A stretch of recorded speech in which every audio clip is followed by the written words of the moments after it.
Nabii Eliya aliwaita manabii wote wa Mungu Baali.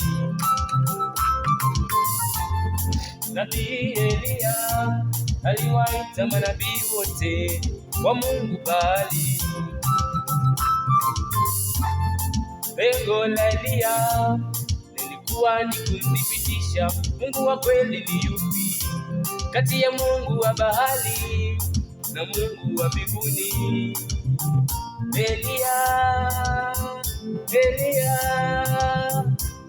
akawaambia watu, Jesus naambia namba vibaya.